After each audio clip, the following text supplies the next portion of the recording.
Ok. Bueno, entonces la clase de hoy es el repaso de la cadena transportadora de electrones. Y bueno, en el laboratorio hacíamos una práctica para ver el efecto de los inhibidores o desacoplantes de la cadena respiratoria, qué efecto tienen en el metabolismo energético y por lo tanto esto que impacta en la viabilidad o en la capacidad de una célula de sobrevivir. Me admito a todos.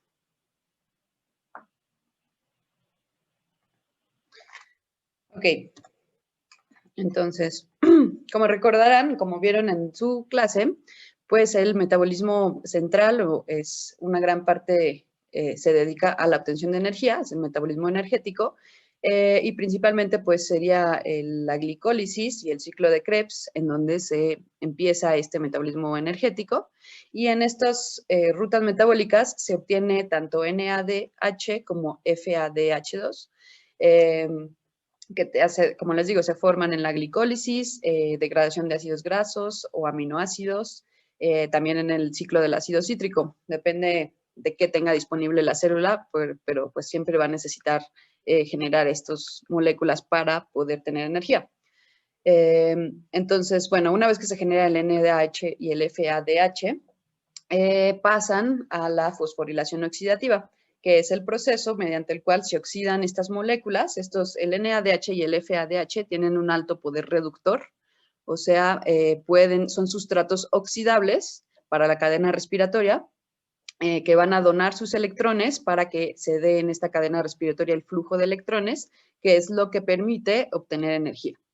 Entonces, bueno, se oxidan estas moléculas, como decía, transfiriendo los electrones al oxígeno y la energía resultante se aprovecha para sintetizar ATP, que el ATP, como recordarán, es la molécula energética de la célula. Es una molécula que guarda, en los 3 fosfatos, guarda gran cantidad de energía y pues sirve para realizar otros procesos que requieren energía en el metabolismo.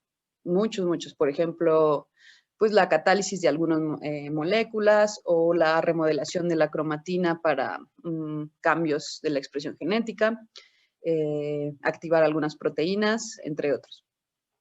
Bueno, y esta fosforilación oxidativa, que está constituida por la cadena respiratoria, ocurre en la mitocondria. Por eso puse aquí una mitocondria.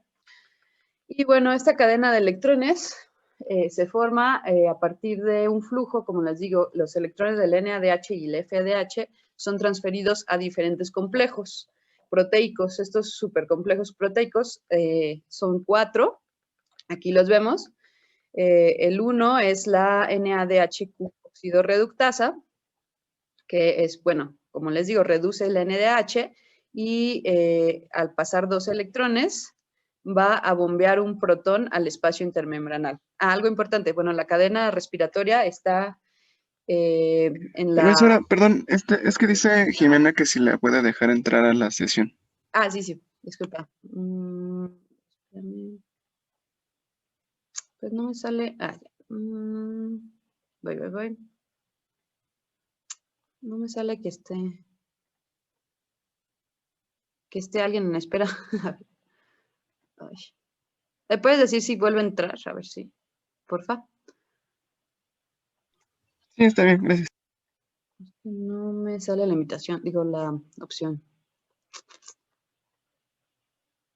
A ver, espera. Sí, aquí debería salir. Bueno, a ver si ahorita me suena la de que me está pidiendo entrar y ya.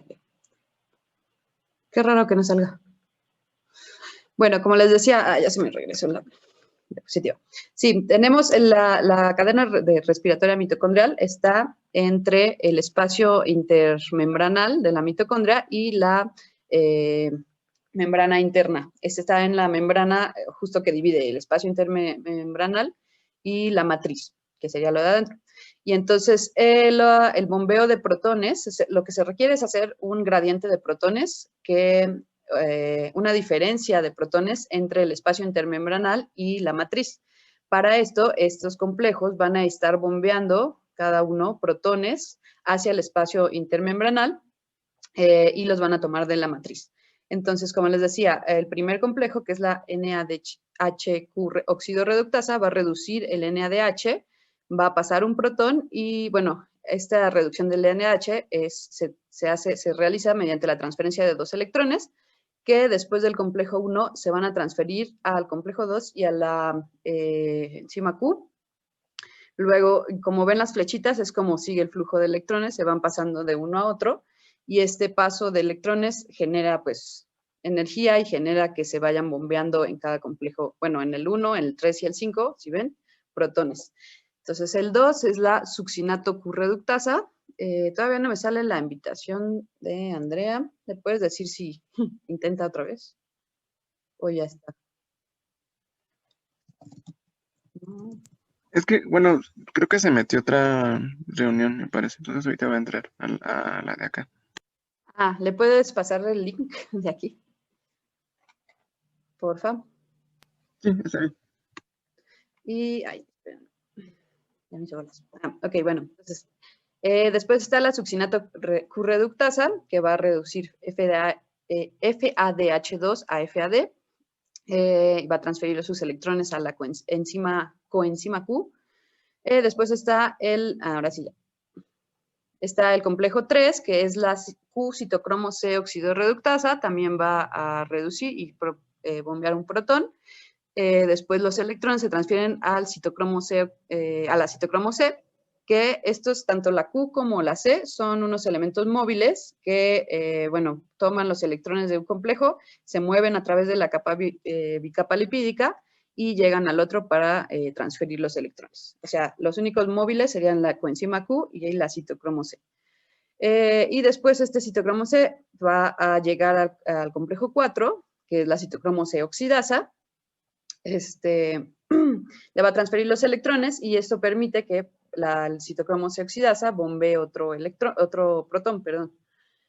Y bueno, después hay un componente más que no es considerado, bueno, algunos lo consideran como el complejo 5, pero en realidad es la ATP sintasa, que está acá en la imagen derecha, que la ATP sintasa es la que va a fabricar el ATP.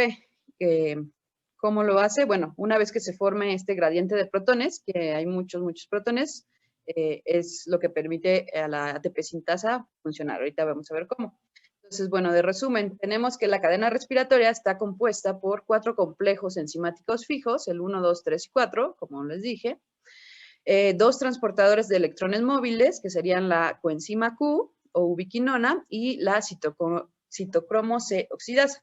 De hecho, no sé si han visto anuncios y así de cremas para la cara que tienen coenzima Q. Se supone que, bueno, algunos dicen que si se suplementa con enzima Q, como que rejuvenece las células porque les da mayor capacidad en la cadena respiratoria. No sé si sea cierto, pero bueno, de ahí viene un poco. Y como en el envejecimiento y esas cosas tiene impacto. Porque aquí no lo muestran, pero en esta transferencia de electrones son reacciones de oxidorreducción. Recuerdan que en las reacciones de oxidorreducción, los agentes reductores se van a oxidar para ceder sus electrones, mientras que los agentes oxidantes se van a reducir al aceptar los electrones de los compuestos reducidos. Entonces, esta cadena respiratoria es principalmente pues toda una serie de reacciones en cadena de reacciones oxidorreducción y idealmente pues sucedería así como se ve acá, pero en realidad hay una fuga de electrones, a veces estos electrones que están en el flujo, puede que algunos, bueno, se ha calculado que como entre el 1% y 2% de esos electrones se fugan de la cadena respiratoria y que creen que hacen, pues generan especies reactivas del oxígeno. Entonces, una actividad mitocondrial como acelerada, por así decirlo, genera estrés oxidante porque va a acumular mayor cantidad de especies reactivas. Si consideramos que el 1 o 2% del oxígeno consumido se va a convertir en especies reactivas, pues sí es algo importante, ¿no? Por eso algunas, bueno, si la gente come mucha azúcar, tiende o bueno, puede tener problemas de estrés oxidante.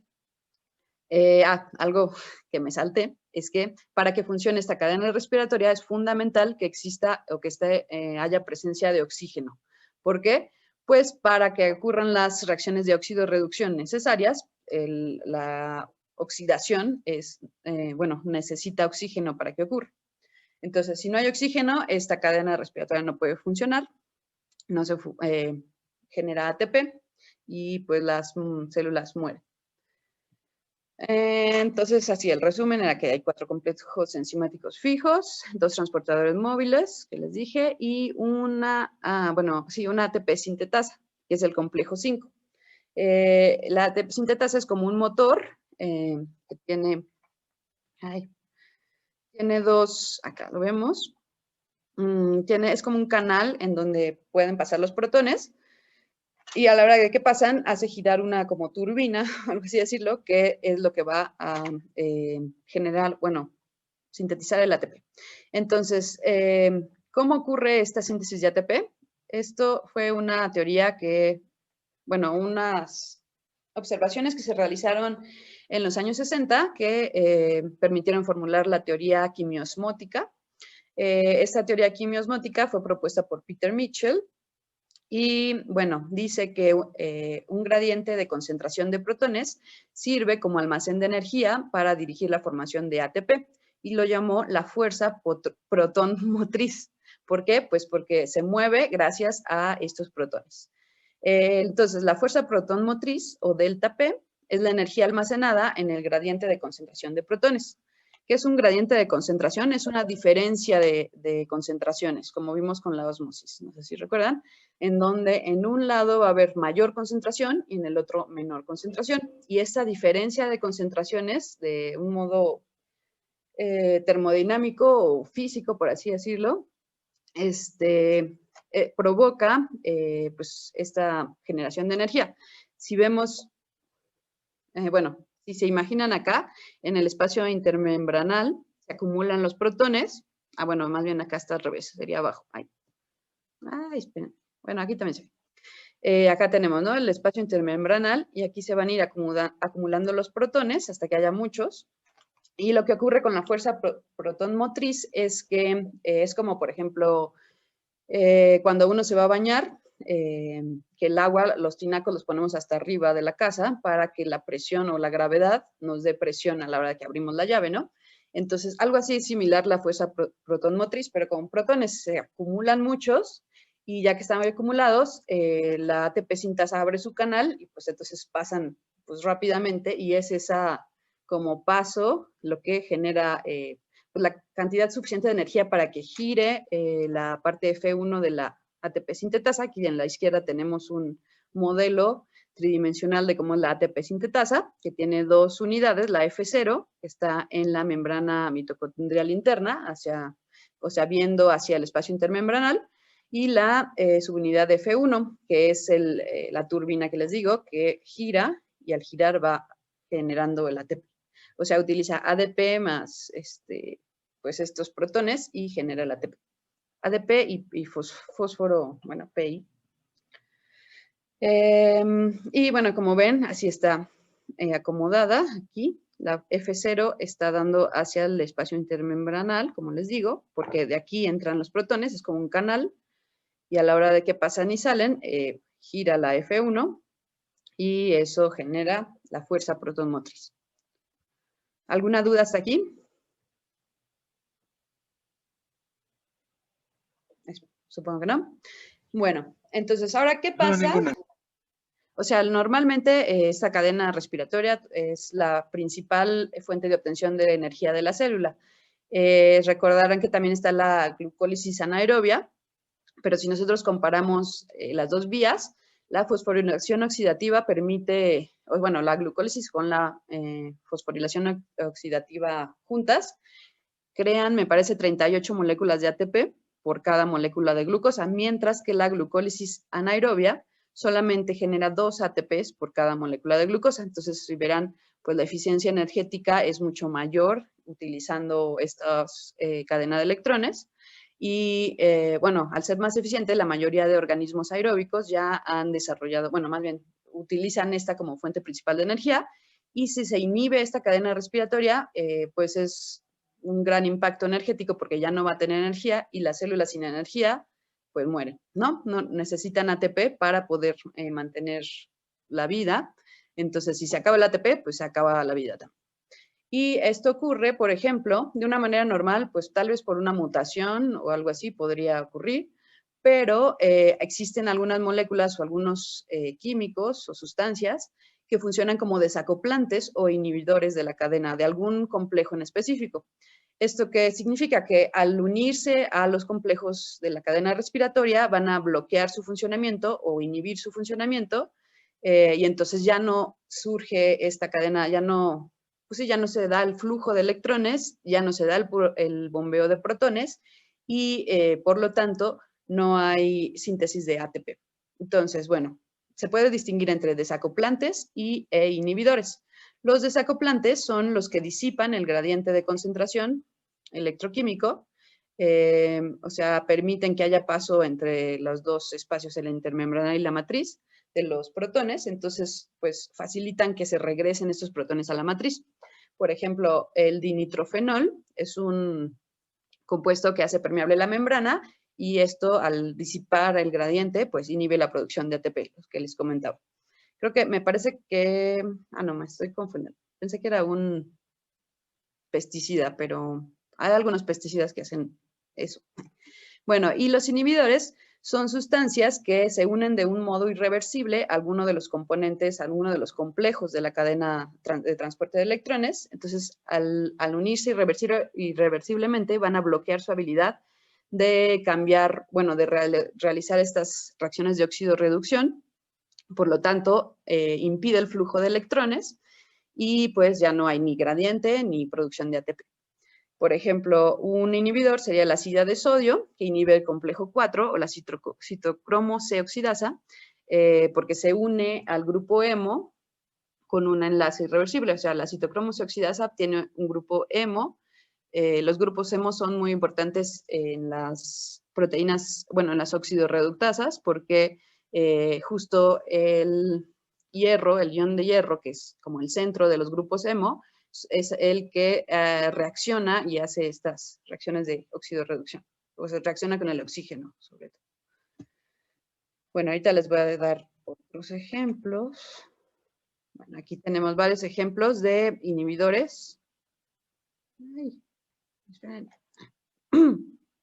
Por ejemplo, para bloquear el complejo 1 tenemos a la rotenona, la mital, la pierdicina A. Estos impiden la transferencia electrónica, o sea, que los electrones, la aceptación de electrones. Ay, no. Creo que puse mal mi... Qué raro que no me abrió la sesión normal de Zoom. Voy a tener que reiniciar la sesión en 10 minutos. Disculpe. Ay. Bueno, entonces, los bloqueadores, los inhibidores del complejo 1 impiden la transferencia electrónica desde los grupos hemo o de sulfato a la ubiquinona, a la coenzima Q. Un inhibidor del complejo 2 sería el malonato, que es inhibidor competitivo de la succinato deshidrogenasa. El complejo 3 pues, tiene la antimicina A, que va a bloquear la transferencia electrónica desde el citocromo B al citocromo C. Inhibidores para el complejo 4 está el cianuro, la ácida de sodio o el monóxido de carbono. Estos inhiben a la citocromo oxidasa porque se unen a ella de un modo irreversible y ya no permiten que haya flujo de electrones. Si ven, bueno, uno de los inhibidores que tienen mayor impacto en la viabilidad o en la obtención de energía serían los que afectan al complejo 4. De hecho, no sé si, bueno, es muy famoso el cianuro, es uno de los venenos que bueno, se utiliza para matar gente o en suicidios, también el monóxido de carbono. Es por eso que si estamos nosotros en ambientes donde hay alta cantidad de monóxido de carbono, pues se satura el aire y si respiramos puro monóxido de carbono, por un lado la hemoglobina también se une a este monóxido y la bloquea y no puede... Se une a la hemoglobina de modo irreversible y no puede hacer el intercambio gaseoso para obtener más oxígeno, y por otro lado va a bloquear esta cadena de electrones y por eso pues nos asfixiamos, o sea, se inhibe la respiración celular, entonces la gente pues se asfixia de un modo celular, por así decirlo, y muere. Por último, para la ATP sintasa está la oligomicina, que inhibe las subunidades F0 y la CF0. Y como les digo, en el laboratorio lo que hacíamos era ver, en estos tipos de estudios las levaduras también son bastante útiles. Hacíamos un cultivo, bueno, a partir de un cultivo de levaduras veíamos el impacto en la viabilidad después de añadirle alguno de estos inhibidores. Lo que haremos hoy va a ser una versión virtual de esta práctica que, bueno, se titula Simulación del efecto desacoplante de desacoplantes e inhibidores de la cadena de transportadora de electrones en la producción de ATP en la célula. Para esto vamos a usar, bueno, los objetivos sería entender el funcionamiento de la cadena transportadora de electrones para la síntesis de ATP y apreciar el efecto de los desacoplantes o inhibidores de algunos de sus componentes en el metabolismo energético celular. Entonces, para eso vamos a utilizar este modelo que es de NetLogo. NetLogo es un programa bastante didáctico, por así decirlo. Es un programa, bueno, es como es un programa para hacer modelos basados en agentes.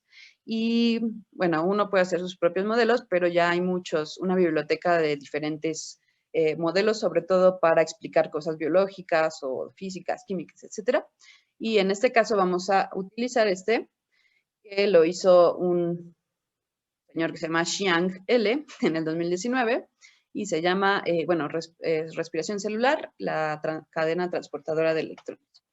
A ver, déjenme ver cuánto tiempo queda. Bueno, si no, voy a volver a iniciar la sesión ahorita, cuando me saque, y otra vez entro. Ay, perdón. No. Ok. Entonces, en este modelo, no está como tal, obviamente es una simplificación de la cadena transportadora, pero ayuda a entender lo principal, el objetivo de esta clase, ¿no? Entonces tenemos ahorita que abran la página, va a salir así esta imagen, en donde pues se supone que esta es la membrana interna de la mitocondria. Y bueno, el morado serían está como extraño, porque todo el morado sería, los parches morados, son los complejos de la cadena transportadora de electrones, o sea, están como mezclados aquí, no se ve el 1, el 2, el 3 y el 4, sino como que para hacerlo, no sé, para que funcione el modelo, están todos acoplados en lo morado. Lo verde es la ATP sintetasa. Luego, los rositas son proteínas desacoplantes, que bueno, aquí están funcionando como si fueran los desacoplantes que les mencioné yo. Acá están la bicapa lipídica, tenemos los lípidos. El oxígeno está indicado como 2 circulitos blancos. Los protones son estos que tienen un simbolito de más. El NADH son los hexágonos naranjas. El NAD son los hexágonos grises vacíos o, ¿cómo se dice? Abiertos. Y las moléculas de agua, no siquiera mencioné la de agua, pero ahorita les digo, son estas que tiene un oxígeno y 2 hidrógenos. Y bueno, en este modelo el ATP es invisible, pero a la derecha vamos a tener una grafiquita que lo va contabilizando y también una ventanita donde nos dice las moléculas de ATP producidas, ¿no? Entonces, bueno, algo importante es que la cadena el flujo de electrones, como les digo, se va transfiriendo de un complejo a otro, por los complejos móviles también, etcétera. Y cuando llega al complejo 4, y me falta explicar eso, perdón. No, sí. No, cuando llega al complejo, sí, 4 es. Cuando llega al complejo 4, el último aceptor de los electrones va a ser el oxígeno, y ese oxígeno, al aceptar los electrones, pues forma agua. Entonces, en esta cadena respiratoria no solo se forma ATP, sino también agua como subproducto. Entonces, bueno, vamos a darle clic aquí. Bueno, aquí. Y tenemos acá nuestro modelo. Acá vienen las instrucciones, pero se las puse acá en la presentación, traducidas. Bueno, vamos a ver las reglas del modelo, ¿cuáles son? las moléculas de NADH en la matriz mitocondrial van a pasar un protón a un complejo de la cadena transportadora de electrones. O sea, los hexágonos naranjas van a pasar un electrón a la parte morada, a un protón que diga, y al hacer esto se van a transformar en NAD. Luego, un componente de la cadena transportadora de electrones, de la parte moradita, aquí me faltó, transporta también, va a transportar estos protones al espacio intermembranal, los va a pasar acá arriba, va a pasar de la matriz al espacio intermembranal para ir generando el gradiente de protones. Ahora, cuando estos cadenas transportadoras de electrones no va a funcionar en 3 casos. 1, si ha sido inhibida por algún inhibidor. 2, en ausencia de oxígeno, porque como recordarán, para que ocurran las reacciones oxidorreducción se requiere oxígeno. O 3, si el gradiente de protones es demasiado alto. Aquí en el modelo lo establecieron como 200 veces más alto del default, o como empieza. Bueno, por otro lado, la ATP sintasa, que es la parte azul, digo verde, perdón, cuando funciona va a permitir mover los protones, los protones del espacio intermembranal a la matriz para generar esta fuerza protón motriz que les dije, siempre y cuando haya presencia de oxígeno. Bueno, cuando el oxígeno está presente, como les dije, como es el último aceptor de los electrones, se va a producir agua y también ATP. Pero sí va a haber diferentes condiciones que van a hacer que la ATP sintasa no funcione. Por ejemplo, si es inhibida con un veneno para ATP, bueno, es que ahí dice, en inglés ponen si es envenenada o potion, pero bueno, si es inhibida, pues ya no va a funcionar. 2, si el gradiente de protones es muy bajo, o sea, si hay muy poquitos protones en la matriz, o sea, al menos debe haber 10 veces más protones en el espacio intermembranal que en la matriz para que ocurra esta fuerza protón motriz. Si no, no puede, o sea, no tiene sustrato, no tiene cómo funcionar, entonces ya no va a haber producción de ATP. Y bueno, las proteínas desacoplantes, que aquí van a funcionar como los desacoplantes de la cadena respiratoria, van a permitir que los protones se muevan de la matriz, ¿no? No, se muevan del espacio intermembranal a la matriz, o sea, una vez que han sido bombeados al espacio intermembranal, pueden regresar a la matriz con estos desacoplantes porque pues se disipa ese gradiente. Entonces, aquí algo importante, con las proteínas desacoplantes, continuamos la grabación. A lo que les decía, con los desacoplantes, se va a disipar el gradiente. Sí se va a producir agua, porque ahí está, o sea, sí da el flujo de electrones, sí ocurre, y el aceptor final es el oxígeno, se produce agua, pero como no hay gradiente de protones, no va a producir ATP. Luego, ¿cómo funciona este modelo? Bueno, aquí vamos a ver. Tenemos la página que venía, le pueden dar clic, bueno, la pueden encontrar acá. Le dan clic y va a abrirles la página de acá. Y le van a poner acá en Run in NetLogo Web. Y NetLogo es un programa que pueden bajar ustedes y tener el programa en su compu, o también pueden utilizar como la de la red. Entonces vamos, para que no sea tan difícil, vamos a utilizar el de la red. Acá le damos clic.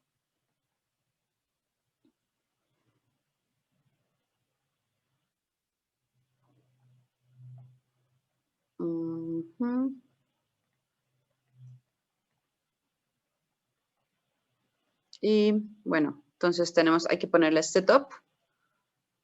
Y aparece. Y ven, no puedo hacerlo más pequeño, pero aquí tenemos la velocidad del modelo. Aquí el tiempo de investigación o cuántos como ciclos podemos ver que ocurren. Acá para correr o pausar el modelo. Aquí se pone correr indefinidamente, bueno, hasta el tiempo que está aquí indicado, o se puede nada más correr una vuelta. Luego podemos controlar la formación de NADH y también la tasa de consumo de ATP. Recuerden que para que ocurra todo esto, pues se necesita el NADH. A mayor NADH va a haber más bombeo de protones, porque es como la fuente de energía para la cadena respiratoria, y al mayor tener mayor protones, pues va a haber más producción de ATP. Y acá tenemos diferentes opciones para ver qué ocurre cuando se bloquea esta cadena. Por ejemplo, podemos bloquear el oxígeno, envenenar a los complejos de la cadena de electrones, o sea, por ejemplo, un inhibidor. Eso es como simular qué ocurre cuando hay un inhibidor. Los desacoplantes, que sería las rositas, que les digo, disipan, hacen que se regresen los protones. Y por último, podemos también envenenar o inhibir a la ATP sintasa. Entonces vamos a ver primero, vamos a ver primero cómo está, qué ocurre, y aquí nos va midiendo el gradiente de protones, cuántos hay en la matriz con respecto al espacio intermembranal, por un lado, y al lado derecho, la producción de ATP por tiempo, ¿no? Entonces aquí tenemos, bueno, aquí empieza en 100 ATP, a ver, setup, reset, y vamos a darle, ¡ay, no! Perdón. Vamos a darle run. Y van a ver cómo comienza. Aquí empiezan a viajar a través de los complejos de la cadena de transporte. Van a empezar a bombearse los protones hacia el espacio intermembranal. Y no se ve, bueno, igual más rápido, digo, más lento, dice las instrucciones. Si lo ponen más lento, se aprecia mejor cómo ocurre. Ven, los rectángulos, digo, los hexágonos naranjas, el NADH, llegan aquí a lo morado, ceden un protón y se transforman en NAD, los vacíos. Y ese protón viaja al espacio intermembranal. Luego, cuando ya hay muchos protones acá, recuerden, deben haber mínimo 10 veces más en el espacio intermembranal que en la matriz, la ATP sintasa empieza a funcionar. Y acá ven que se forma el agua, es porque, bueno, acaba la cadena y empieza a formarse agua. Y vemos acá cómo se va produciendo el ATP. Igual, a ver, vamos a subir un poco la formación de NADH.